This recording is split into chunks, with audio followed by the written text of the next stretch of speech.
What if productivity could feel good instead of draining? That's the premise of Ali Abdaal's book, Feel Good Productivity. In this book, he shares practical strategies to get more done in a way that feels joyful and sustainable. And I really like this concept, this big idea that, like, if you want to get more done, you really should try to enjoy the process. Kind of makes total sense, but what makes this book so productive or so helpful is the how. This book flips the script on the traditional hustle mentality and focuses on making productivity something you actually enjoy. Today, I'm going to break down this book and tell you what it's all about, who's it for, and my 5 favorite takeaways, the biggest takeaways I got from this book that can help you be more productive without sacrificing your well-being and just feeling good about what you're doing every day. Plus, I'm going to share where I think Ali kind of disappointed me in this book. More about that later. Welcome back to the $100 MBA Show. I'm your host, Omar Zenhom, where I help you start, grow, and scale your business with practical business lessons 3 days a week, Monday, Wednesday, Friday. My job here is to help you take action so that after every episode, you can learn something, you can implement it, and get better and move one step closer to your goals. Today's episode is a must-read episode where I share with you a book that I've read that has impacted me, influenced me, helped me in some way. So if it's on this podcast, it's worth reading. And I share with you my favorite takeaways, what you will really enjoy about this book, where you'll find benefit from it. And in this book, Feel Good Productivity is going to help you if you've ever struggled with burnout or found yourself dreading your to-do list, whether you're in a job right now or you're transitioning out of your job into entrepreneurship or you're in full-time entrepreneurship right now, it's packed with actionable tips to help you get more done without sacrificing the joy of what you're trying to do here and without total imbalance. This book is a bit of fresh air from what we see on social media with people shouting to work harder. You're not working hard enough. You're not sacrificing enough. This is a different perspective. So let's dive in. So what is Feel Good Productivity all about? Well, I found that Ali in this book tried to create a guide to redefine productivity. Instead of focusing on grinding harder or doing more just for the sake of it, right? Ali encourages us to align our work with our energy, with our values, with our joy.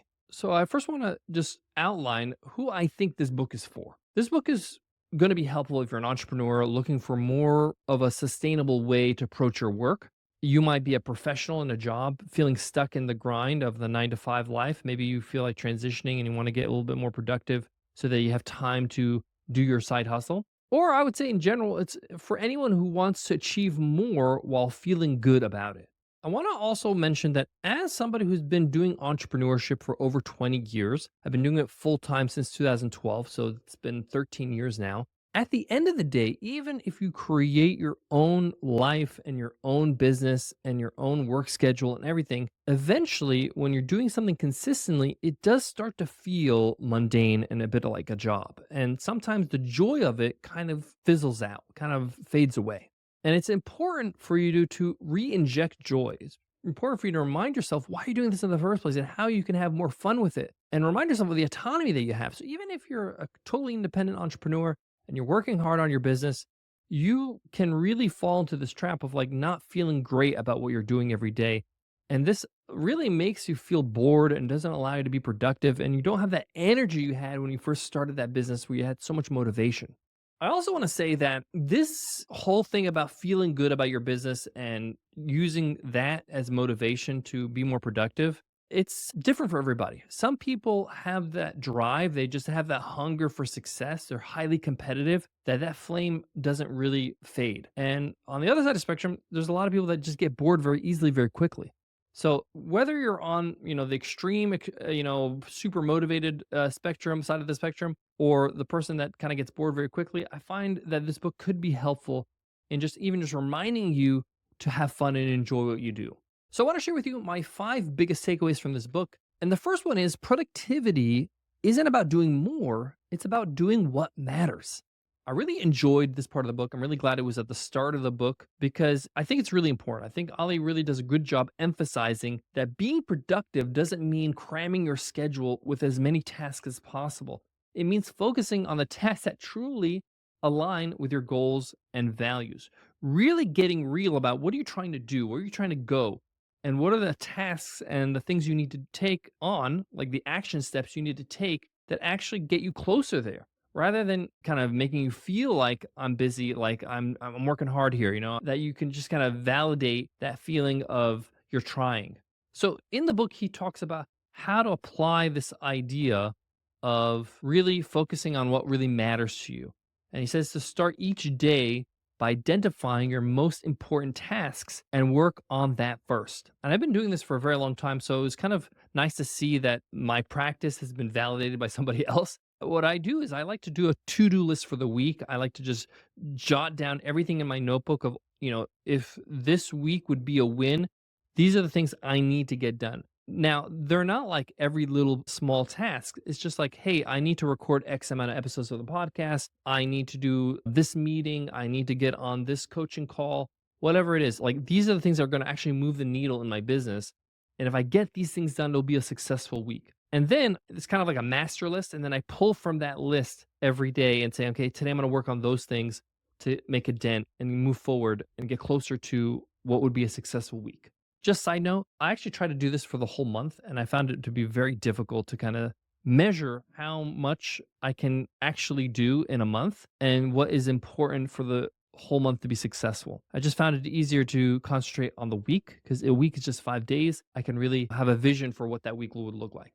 My second favorite takeaway from this book is energy is your most valuable resource. And for a very long time, even till today, I say time is your most valuable resource because you can't make more time. But I think they kind of go hand in hand, energy and time. And that's one of the things that Ali highlights in the books, how tasks feel easier or harder depending on your energy levels, right? If you feel good about it. So you actually can make use of the time you have or make more use of your time if you have the right energy. So how do you apply this? How do you actually do this in your day to day? Well, he talks about schedule high energy tasks when you feel most alert and save low energy tasks when you're naturally more kind of lethargic or tired. And this is what I do every day. So my ideal schedule is I wake up in the morning, I have breakfast, I go to the gym. I like to start with the gym because it allows me to get energy, right? And I kind of get that out of the way, and the day's kind of rest of the day's a win because I went to the gym already. But then immediately after the gym, I get to work, I take a shower, I get to work, and I work on all the high energy tasks, high cognitive tasks like scripting videos or shooting an episode like this one, which I'm doing,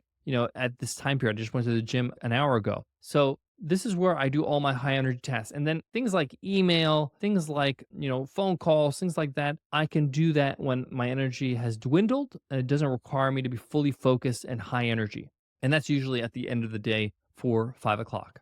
My third favorite takeaway from this book is the power of small wins. I'm a big believer of this. Wins and celebrating those small wins are essential to your success as an entrepreneur, especially at the start, because you need that momentum. In the book, Ali shares how celebrating small accomplishments creates momentum, like I just mentioned, and helps you feel good about your progress.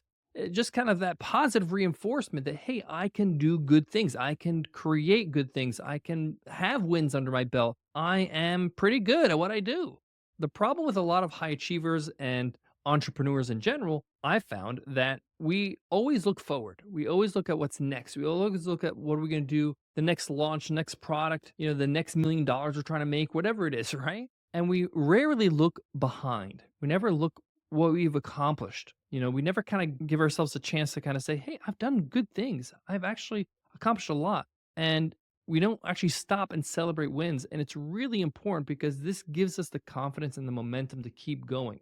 In the book, this is how he recommends how to apply this concept is to break down goals into smaller, manageable tasks and celebrate each milestone. Even if it's like, hey, I want to record 2 YouTube videos by the end of the day. And once you do that, you can't just like check it off the list and that's it. You should celebrate it somehow. You should just take a moment, even just say, I've done it. I promised myself to do this.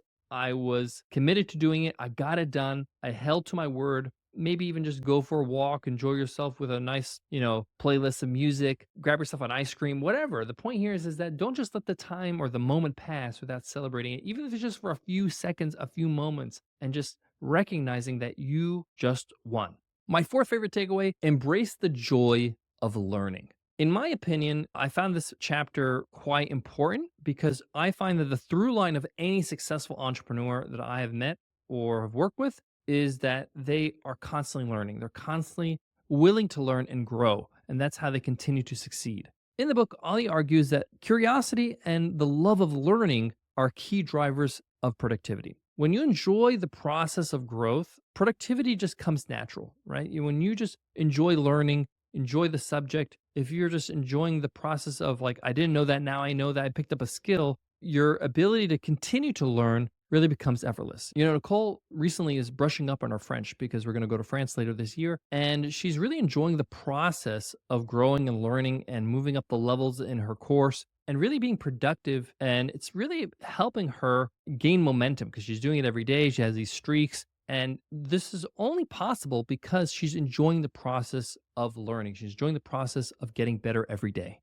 So, how do you apply it? Dedicate the time to learning something new every single week, whether it's a skill, whether it's a hobby, a topic that you're curious about. Just spend some time, even if it's just 30 minutes, to learn something new every week. This is going to allow you to really improve your ability to pick up new skills. And if you want to be super productive, you can make sure it's something that has to do with your business, right? Something that has to do with what you're building, whether it's a marketing skill, whether it's a tech skill, whether it's something that's going to allow you to be better as a public speaker, whatever it is. The point here is that spend 30 minutes to an hour once a week to learn something new, to improve, and enjoy that process.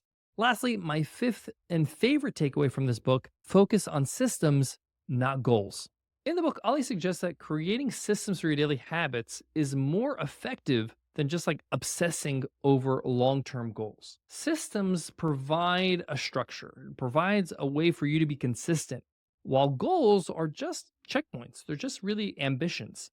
One of my favorite analogies of this that I learned from Scott Adams, a great author, and he's the guy that created the Dilbert cartoons or comics. And he says, instead of you trying to say, I want to have a six pack or I want to lose 10 pounds, those are goals. Instead of doing that, create a system where you just go to the gym every day. If you go to the gym every day, that will happen as a result, as a byproduct. The system is actually more important than the goal. So in this book, Ali shows you how to apply this by developing routines for reoccurring tasks, like a morning ritual or a way for planning your day or your week, like I mentioned before, or how to have a kind of retrospective and review how the week went.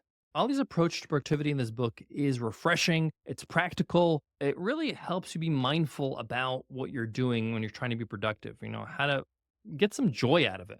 The book really focuses on aligning your work with your joy, with your energy, with your time. These things are really important, and he illustrates with lots of great examples of how to apply it. And there's really a lot of actual tips and frameworks that make it easy for you to take action with what he advises.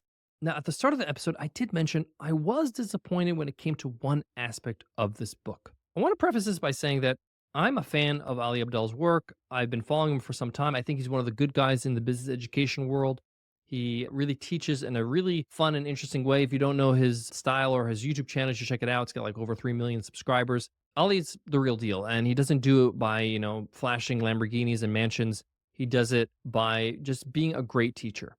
And that's kind of why I was so disappointed, because he doesn't really draw a lot of examples or a lot of stories from how he applied this concept of feel good productivity from his own experience as a creator, as a YouTuber, as an entrepreneur. Like, this is why he is popular. This is what people know him for, right? He's got a highly successful YouTube channel and a great YouTube course that I've taken called Part-Time YouTuber. It's a very, very interesting brand that he has, and he's really good at what he does. A lot of the examples he's giving are, one, from his career as a doctor, because he was a doctor before he was a full-time creator and entrepreneur, but also, a lot of great examples from science and stories, and that's all good. I love it. But I wish I heard more about how these concepts have helped him as an entrepreneur, as a creator, because I'm a creator, I'm an entrepreneur. I want to see how he works and how he applies this stuff. It was sprinkled here and there, but not as much as I wanted, right? To be honest with you. Now, this could have been a strategic move from the publisher, encouraging him to say, draw from your experience as a doctor might give more of a broader appeal to the audience. I'm not really sure, but if Ali is watching, Ali, love your stuff. The next book you write, please, please, please give us a lot more stories from your own experience as an entrepreneur, as a creator. I would love that because as a fellow creator entrepreneur, I want to trade notes. I want to see what you do. And that's really something that I would really enjoy and get a lot out of. That said, it's an incredibly valuable read, especially if you're looking for a productivity approach that doesn't feel like a grind or hustle culture or kind of working yourself to death.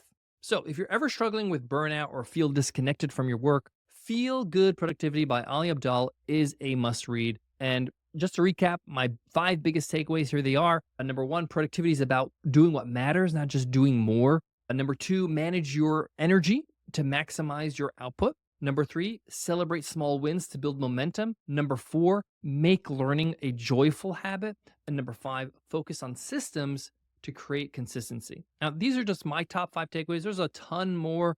I like to leave something for you to enjoy and discover on your own when you read the book. So go ahead, pick up the book, Feel Good Productivity by Ali Abdaal. You're really going to enjoy it. I sure did. And I got to say that I started reading this book in physical form. And then I found that there was a lot of stories in the book, a lot of examples, a lot of studies. I transitioned to audiobook. I listened to the book on Spotify, and I found it to be more enjoyable actually. He actually narrates it, Ali narrates it, and he does a great job with it. But because of all the stories, I find that books that have a lot of stories are really great as audio because as stories are just naturally told in an auditory form. This is how we evolved as human beings. So this is something that we're used to as tribes, right? But the point here is that you might enjoy this book on audio because of all the stories and Ali's approach to telling those stories in the audio format. Thanks for tuning into the $100 MBA Show. By the way, if you want more must-read book recommendations, we have a ton. I think we have over 100 over at 100mba.net/read. I'm Omar Zenhom, and if you found this episode helpful, do me a solid and share it, all right? Share it with a friend on WhatsApp, on Messenger, on whatever you want to do on social media. By sharing it, you allow other people to benefit, and you allow other people to learn and grow. Thanks so much for listening, and I'll check you in the next episode.